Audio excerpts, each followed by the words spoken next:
News में आपका स्वागत। मैं सुनीता। एक नजर आज की मुख्य गतिविधियों पर। शिक्षा मंत्री डॉक्टर वी डी कल्ला ने किया सोलर ग्राउंड माउंटेड प्रोजेक्ट का उद्घाटन। प्रतिवर्ष 48 लाख रुपए की होगी बचत।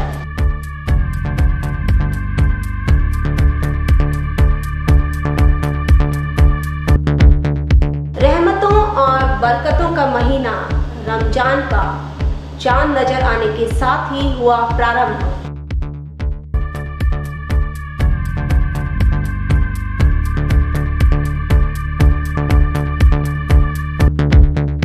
सूरसागर झील की स्थिति अब दिन ब दिन खराब होती नजर आ रही। झील का पानी पूरी तरह से सूखने लगा है।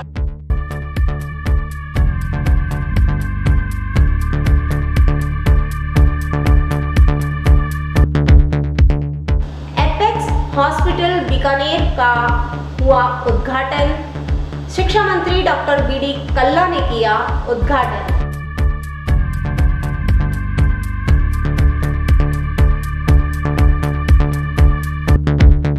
बीकानेर में गवर्जा की धूम, गणगौर पूजन का अजूना।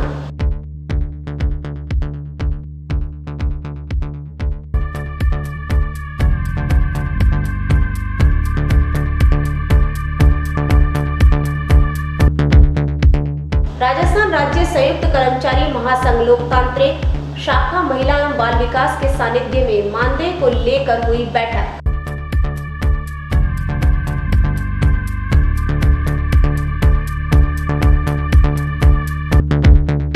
महाविद्यालय के वाणिज्य संकाय एवं रोजगार प्रकोष्ठ के संयुक्त तत्वाधान में आज कंपनी सचिव ने रोजगार संभावना विषय पर 1 दिवसीय कार्यशाला का हुआ आयोजन।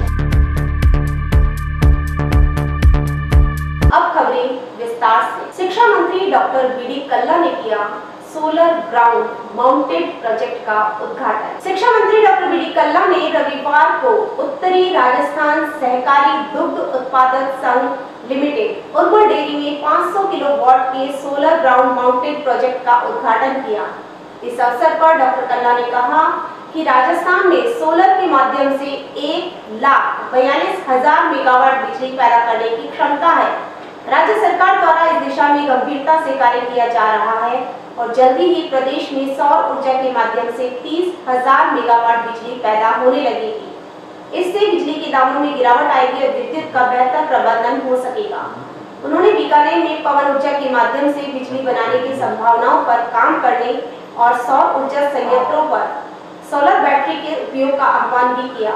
साथ ही आमजन से घरों की छतों पर सोलर पैनल लगाने की भी अपील की। राजस्थान में 25 वर्षों से भी अधिक सर्वश्रेष्ठ स्वास्थ्य सेवाएं देने वाला एपेक्स अस्पताल अब बीकानेर में भी खुल गया है। बीकानेर में रानी बाजार में स्थित इस एपेक्स हॉस्पिटल का शुभारंभ आज शिक्षा मंत्री डॉक्टर वी डी कल्ला ने किया। शिक्षा मंत्री डॉक्टर वी डी कल्ला ने बतौर मुख्य अतिथि की शिरकत कहा, एपेक्स का मरीजों के प्रति समर्पण भाव अद्वितीय। कार्यक्रम के दौरान चेयरमैन डॉक्टर एस बी झवर ने बीकानेर वासियों से उनकी अपेक्षाओं के हर पैमाने पर खरा उतरने का किया वादा। हॉस्पिटल अपनी पूरी क्षमता के साथ हुआ शुरू। ओपीडी आईपीडी में मरीजों की लगी कतारें। मुझे पूर्ण विश्वास है कि एपेक्स हॉस्पिटल चिकित्सा क्षेत्र में बीकानेर में नए आयाम स्थापित करेगा। ये कहना है प्रदेश के शिक्षा मंत्री और बीकानेर के लोकप्रिय नेता वी डी कल्ला का। वे रविवार को प्रदेश के पहले super speciality hospital network apex समूह की ओर से बीकानेर की रानी बाजार में स्थापित 100 बेड वाले नए हॉस्पिटल शाखा के उद्घाटन समारोह के अवसर पर बतौर मुख्य अतिथि बोल रहे थे। इस अवसर पर डॉक्टर वी डी कल्ला ने एपेक्स समूह के मरीजों के प्रति समर्पण भाव की प्रशंसा करते हुए उनके भाई की इस अस्पताल में हुई सफल सर्जरी का हवाला देते हुए कहा कि कोविड काल में भी एपेक्स समूह की ओर से किया गया कार्य अविश्वसनीय था। इस आपातकाल में इनके कार्य की सरकार ने भी प्रशंसा की थी। उन्होंने मुख्यमंत्री की ओर से हालिया बजट में चिरंजीवी योजना की सीमा 5 से 10 लाख किए जाने पर कहा कि अब कई बड़ी बीमारियां और जांचें भी इस दायरे में आ जाने पर आम जन को बड़ी राहत मिल सकेगी। कार्यक्रम से पूर्व शिक्षा मंत्री ने हॉस्पिटल विजिट कर यहां की तमाम सुविधाओं के बारे में भी जानकारी प्राप्त की। कार्यक्रम के दौरान डॉक्टर करण सिंह यादव ने सभा को संबोधित किया और बताया कि वे स्वयं इस हॉस्पिटल समूह से लंबे समय से जुड़े हुए हैं एवं उनके निष्ठा और सेवा भाव के मुरीद हैं। इस अवसर पर हॉस्पिटल के चेयरमैन डॉक्टर एसपी झंवर ने मंच से बीकानेर की जनता से वादा करते हुए उन्हें बेहतर विकल्प देने का भरोसा दिलाया। झंवर ने कहा कि वे 25 साल से हॉस्पिटल चला रहे हैं, उनके अनुभव से बीकानेर की जनता को निश्चित तौर पर लाभ होगा। उन्होंने कहा कि आईसीयू, कार्डियो, ऑन्कोलॉजी और न्यूरो समेत कुछ ऐसे क्षेत्र पर उनका फोकस रहेगा जिससे मरीजों को अपने एक्सपर्ट इलाज के लिए बीकानेर से बाहर न जाना पड़े। कार्यक्रम में एजुकेशन समूह JECRC के चेयरमैन डॉक्टर OP अग्रवाल ने अतिथियों के आगमन पर धन्यवाद ज्ञापित किया। अस्पताल के बीकानेर समूह प्रवक्ता शौकत अली ने बताया कि अस्पताल पूरी तरह से रनिंग में आ चुका है और OPD, IPD समेत समस्त फंक्शंस पूरी क्षमता के साथ शुरू कर दिए गए हैं। अभी एपेक्स हॉस्पिटल बीकानेर में अपनी सेवाएं दर्ज कराया और सर्जरी जिनके बाएं हाथ का खेल है डॉक्टर तनवीर मालावत कंसल्टेंट, हमारे general physician apex hospital consultant है जनरल एंड मुस्कुरा रहे हैं और होने वाली जो पीढ़ी है वो आपकी आशीर्वाद के बाद डॉक्टर डुपिन डॉक्टर हेमा की पड़ेगी, तालियां थोड़ी ज़्यादा होनी चाहिए। उसके बाद मैं बुला रहा हूँ श्री इकबाल समेजा ग्रुप और उसके बाद वो नाम जिस नाम। नमस्कार।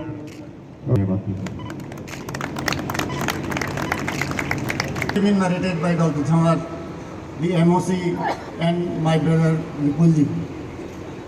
In fact, Bikaner, being here in Bikaner, I would say that it's a matter of great pride that the Bikaner has produced a diamond in the series of tents. Thanksgiving ceremony it is, so it is most a formal ceremony. I would very humbly be grateful to रहमतों और बरकतों का महीना रमजान, चांद निकलने के साथ ही शुरू हुआ रमजान का महीना। रमजान महीने का चांद नजर आने के साथ ही लोग एक दूसरे को मुबारकबाद देने लगे। मस्जिदों में रात की नमाज के बाद तरावी और विशेष नमाज भी प्रारंभ हो गई, जिसमें हाफिज कुरान का पाठ कर रहे पहले रोजे के साथ ही रमजान का पहला अशरा रहमत शुरू हो चुका है। रमजान के मुबारक और मुक़द्दस महीने में रोजादारों को क्या ख्याल रुझान रखने चाहिए, इस बारे में हुसैनी मस्जिद के इमाम गुलाम जिनमनोरी खातिब साहिब का क्या कहना है। आइए देखते हैं हमारे संवाददाता द्वारा की गई बातचीत के कुछ संपादित अंश। समाज से हम यही कहेंगे कि ये रमज़ान का महीना इबादत का महीना है। ज़्यादा से ज़्यादा इस मुबारक महीने में इबादत और रियाज़त करें। रोज़ा शरअ में नाम है सुबह सादिक़, यानी फ़जर से पहले नीयत के साथ खाना पीना और जानबूझ करके खाने पीने से रुकना है, जिमा से रुकना है। कब तक? जब तक के सूरज डूब ना जाए, यानी इसी को रोज़ा कहते हैं। नीयत के साथ सुबह सादिक़ से लेकर गुरूब आफ्ताब तक अपने आप को खाने पीने और जिमा से रुका रहना, इसी का नाम रोज़ा है। लेकिन शर्त है कि नीयत हो। अगर नीयत है, इन्नमल अमालु बिन्नियात, कि अमल का दारो मदार नीयतों पर है, तो हमारी नीयत अच्छी होगी तो इंशाअल्लाह रहमान ये सब आसान हो जाएगा। और फिर एक बात और कहूँगा कि जब मुबारक महीना आया है, हम पर रोज़े फ़र्ज़ हैं, तो हम सब पर ज़रूरी है कि इसका रोज़ा रखें और हर हाल में रोज़ा रखें। इसी में भलाई है, इसी में अच्छाई है, इसी में बेहतरी है। बीकानेर के पर्यटक स्थलों की अगर हम बात करें तो सूरसागर झील का नाम पहले लिया जाता है, लेकिन अब इस सूरसागर झील को क्या हम झील का नाम दे सकते हैं, जब इस झील में पानी ही बिल्कुल नहीं रहा है। सूरसागर झील की स्थिति अब दिन ब दिन खराब होती नजर आ रही है। सूरसागर झील का पानी पूरी तरह सूखने लगा है। अगर समय रहते इसमें पानी नहीं भरा गया तो झील पूरी तरह से सूख जाएगी।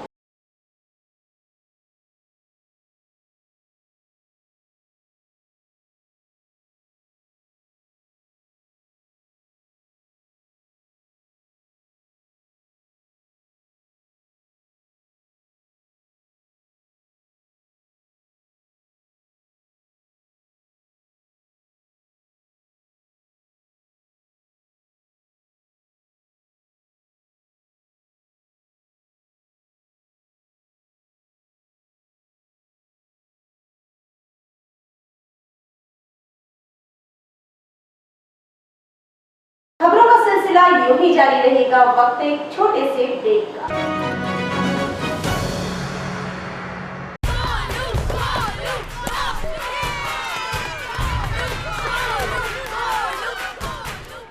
If Arjun is batting, why are we cheering for Golu? He isn't even here. Arey, you don't know. He hasn't come so that we don't get infected. Spread of novel coronavirus disease can be stopped. Staying away from public places when you have fever with cold and cough could stop spreading it. Help us to help you. Visit your nearest health facility if you have cough, fever or difficulty in breathing, or contact helpline number 9111 2397 8046.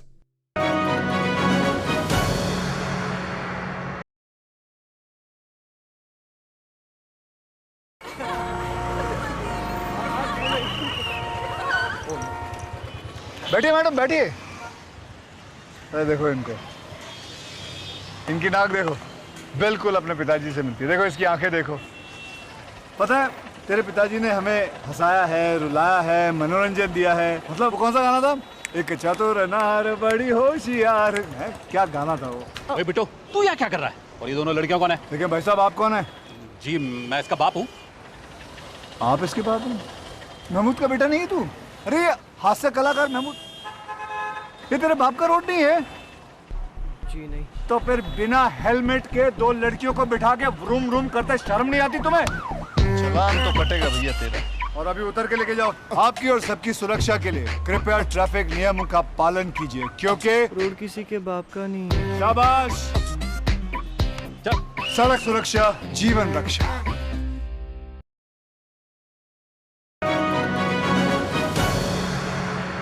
Break के बाद आपका फिर से स्वागत। बीकानेर में गवर्चा की धूम, गणगौर पूजन का अजूना। धुलंडी के साथ शुरू हुआ 16 दिवसीय गणगौर पूजन रविवार को संपन्न हो गया। कल तीज व परसों चौथ पर बीकानेर की जूनागढ़ से गवर्चा की शाही सवारी निकलेगी। उधर गणगौर पूजन व महोत्सव बीकानेर में चरम पर है। घरों में तथा सार्वजनिक स्थानों पर गवर्चा का 16 श्रृंगार, मेले व गणगौर गीतों की प्रतियोगिता के साथ अनेक प्रतियोगिताएं हो रही हैं। गणगौर पूजन का नवविवाहिताएं उद्यापन कर रही हैं। ऐसे में आज सवेरे से ही डीजे की धुनों पर परंपरागत रूप से राजस्थानी वेशभूषा में सजी धजी महिलाएं फुलड़ा लेने के लिए आसपास के बगीचों, मंदिरों में पहुंची। दूसरी ओर पुष्टिकर भादाणी समाज द्वारा भादाणी भवन गोपेश्वर बस्ती में गणगौर महोत्सव के दौरान गणगौर माता की खोल भराई की रस्म अदायगी की गई। इस मौके पर गणगौर माता की गीतों की प्रस्तुतियां दी गई और डीजे पर डांडिया नृत्य किया गया। भादाणी पुरोहित समाज की गणगौर माता पहली गणगौर माता है जिसको सिर पर धारण करने के बाद गणगौर माता का मुख पीछे की ओर रहता है। आपको बता दें कि भादाणी पुरोहित समाज की गणगौर माता पहली ऐसी गणगौर माता है जिनको सिर पर धारण करने के बाद गणगौर माता का मुख पीछे की ओर रहता है। अब तो घरा पधारो मारोड़ी थारी बिल खेचे जी, बिल खेचे। चांद चढ़ो गगनार कीर्तन, ढल आई आधी रात पे। अब तो घरा पधारो मारोड़ी थारी। हाथ मेहंदी रात।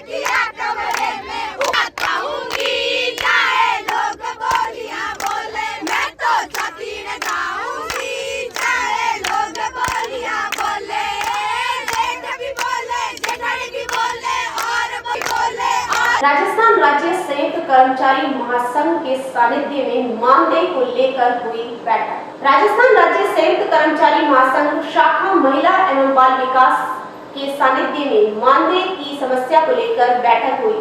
श्रीमती बसंती सुतार की अध्यक्षता में पारिक चौक ज्ञानोदय भवन में एक बैठक रखी गई। प्रदेश महामंत्री रमेश तिवारी एवं प्रदेश महामंत्री धूमल भाटी के समक्ष मानदेय कर्मियों ने बताया कि हर विभाग की बिगाड़ हम पर डाल दी जाती है और हमारा शोषण किया जाता है, जिसके कारण हमारे विभाग का काम बाधित होता है और हमें 6 सेवाओं के लिए मानदेय पर रखा गया था, उससे किनारे कर रहे हैं। एक तरफ बच्चों के केंद्र पर शाला पूर्व शिक्षा देने के विभाग के आदेश हैं, दूसरी तरफ अन्य विभागों के बिगाड़ के लिए कार्यकर्ताओं और सहायिकाओं को मजबूर किया जा रहा है। रमेश तिवारी ने सभी महिला कार्यकर्ताओं को विश्वास दिलाया कि आपकी हर समस्या के समाधान के लिए महासंघ लोकतांत्रिक आपके साथ कंधे से कंधा मिलाकर खड़ा है। धूमल भाटी ने कहा कि इन महिला कार्यकर्ताओं से वही काम लिया जाए जो इनकी नॉर्म्स या उनके आदेश में है। बसंती सुतार ने सभी महिला कार्यकर्ताओं को भरोसा दिलाया कि इन समस्याओं के लिए जल्द ही एक ज्ञापन जिला कलेक्टर महोदय को दिया जाएगा और हर संभव समस्या का निराकरण किया जाएगा। महाविद्यालय के वाणिज्य विभाग एवं रोजगार प्रकोष्ठ के संयुक्त तत्वाधान में रोजगार की संभावनाओं पर 1 दिवसीय कार्यशाला का आयोजन किया गया। महाविद्यालय के वाणिज्य संकाय एवं रोजगार प्रकोष्ठ के संयुक्त तत्वाधान में कंपनी सचिव में रोजगार संभावना विषय पर 1 दिवसीय कार्यशाला का आयोजन हुआ। राजीव गांधी स्मार्ट रूम में यह आयोजन किया गया। महाविद्यालय के मीडिया प्रभारी डॉक्टर आर.के. पुरोहित ने बताया कि इस अवसर पर मुख्य वक्ता ICSI बीकानेर चैप्टर के चेयरपर्सन श्रीमती भानी चौधरी थी। कार्यशाला में महाविद्यालय के वरिष्ठ संकाय सदस्य डॉक्टर पुष्पेंद्र सिंह ने उपस्थित विद्यार्थियों को अपने उद्बोधन में पेशेवर पाठ्यक्रम पर अधिकाधिक जोर देकर अपना कैरियर बनाने हेतु प्रोत्साहित किया। कार्यशाला की मुख्य वक्ता श्रीमती भानी चौधरी ने कंपनी सचिव में रोजगार संभावना के संबंध में विस्तृत जानकारी प्रदान की। उन्होंने उद्बोधन में बताया कि वर्तमान वैश्वीकरण के युग में पेशेवर पाठ्यक्रमों का अत्यंत महत्व है, अतः कंपनियों का संचालन बिना कंपनी सचिव के संभव नहीं है। कार्यक्रम में रोजगार प्रकोष्ठ के प्रभारी डॉक्टर देवेश खंडेलवाल, श्री सीताराम चाहलिया, श्री गणेश नारायण मुंदड़ा, श्री ओम प्रकाश, डॉक्टर संदीप यादव और अन्य संकाय सदस्य उपस्थित थे। वो रात दिन लगातार प्रयास करता है कि मेरे को इतने सेकंड में ये रेस पूरी चीज आप पे लागू। मेरा कहने का मतलब है आप जिस भी फील्ड में आप काम करना चाहते हैं उस फील्ड में आप रहें। और कितने लोग हैं जो ICW ये सब करने के बाद खुद का सेल्फ वेंचर खोलना चाहते हैं। संवाद हमेशा विकास के रास्ते खोलता है और स्नेह मिलन कार्यक्रम संवाद को एक दूसरे तक पहुंचाने का बेहतर जरिया है। भाई बंधु चैरिटेबल ट्रस्ट ने आज नव विक्रम संवत के तहत नव वर्ष स्नेह मिलन कार्यक्रम मुंदाड़ा सिरगो के चौक में आयोजित किया। कार्यक्रम में उपस्थित सामाजिक बंधुओं और माताओं ने कविता, भजन और अपने संस्मरण सुनाते हुए इस तरह के आयोजन समय समय पर आयोजित करने की बात कही। ट्रस्ट की अध्यक्षा श्रीमती कामिनी भोजक मैया ने कविता के माध्यम से अपनी बात रखते हुए कहा कि संवाद हमेशा विकास के रास्ते खोलता है। स्नेह मिलन जैसे कार्यक्रम संवाद का बेहतर जरिया है। कार्यक्रम की अध्यक्षता वरिष्ठ समाजसेवी शीला सेवक ने करते हुए कहा कि कोई भी आयोजन अगर सकारात्मक दिशा में हो तो महत्वपूर्ण हो जाता है। आप सभी के संस्मरण और काव्य रचना विलक्षण है। आज के बुलेटिन में बस इतना ही। कल कुछ नई गतिविधियों के साथ इसी वक्त इसी चैनल में आपसे फिर रूबरू होंगे। तब तक के लिए नमस्कार।